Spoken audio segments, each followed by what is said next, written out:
Thank you so much, Mr. President. And I hesitate to rise after the eloquence of both of my colleagues, because I will reiterate much of what you said, but I think it bears repeating. And I'm going to try and speak from the heart. I know most of us in this chamber have kids. All of us went to school, obviously. That's how we got here. That's how we got here. Education. Education was how we got here. And most of us through public education. I am the product of public education. Both of my children went through public education. Public education is the single greatest force for personal and social economic development that humanity has ever devised. Ever. And it is a uniquely American phenomenon that has been repeated the world over and is the greatest engine of democracy and equalization we have ever experienced in the history of mankind. I know that we politicians engage in a lot of hyperbole. We make things sound way more important than they actually are. We make ourselves sound way more important than we actually are. But I don't think it is hyperbole to say that a public education, universally available, public schools that must take every child, are the greatest engines of personal and social prosperity that humankind has ever devised. And yet, we are contemplating undermining it. I have no beef with private schools. Just as Senator Miles said, he sent his kids to private schools. There was a skinny instant where I was in private school in first and second grade, but I finished out the rest of my schooling in public school. Because if we create a secondary system that robs our public school system, we will undermine a gift that our predecessors gave to us. Instead of paying it forward, we will be ending it for the next generation. And I don't think that's who we want to be.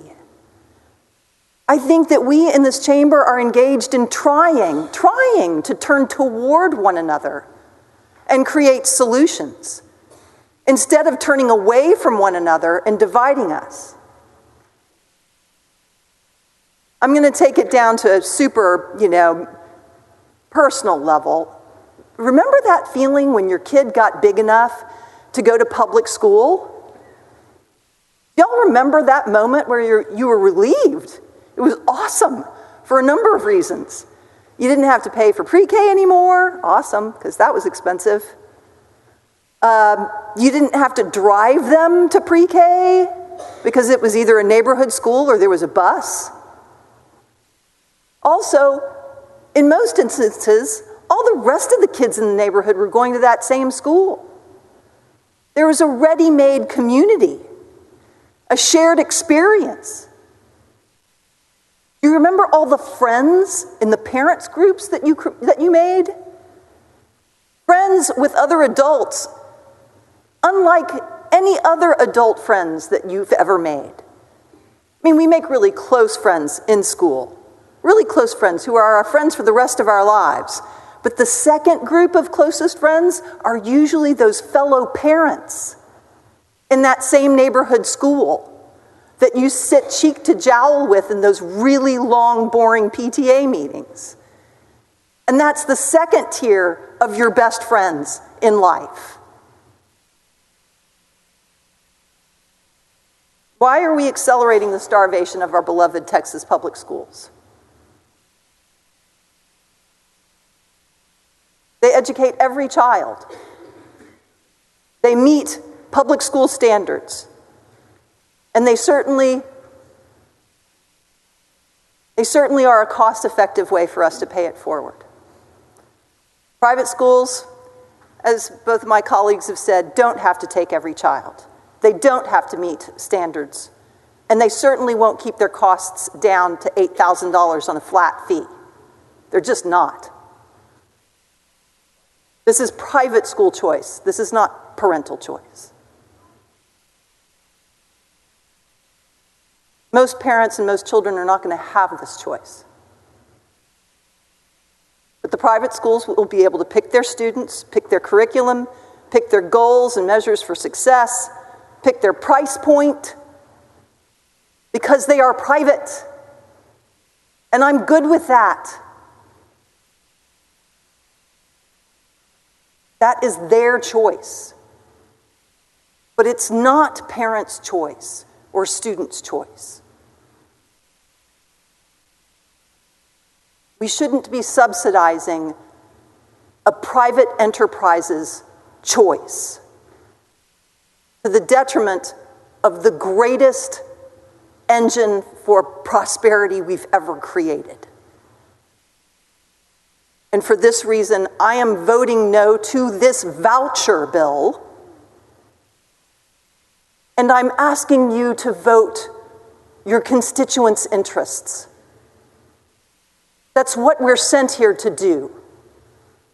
I know there's a tremendous amount of political pressure on you to vote for this bill because the governor has placed so much political stock in passing it. But ask what is really in the best interest of your constituents. How many private schools are even available in your district? And how many of your constituents' children will be chosen by those private schools? Thank you for letting me speak from the heart on this. And let's pay it forward for the next generation. Thank you. Thank you, Senator.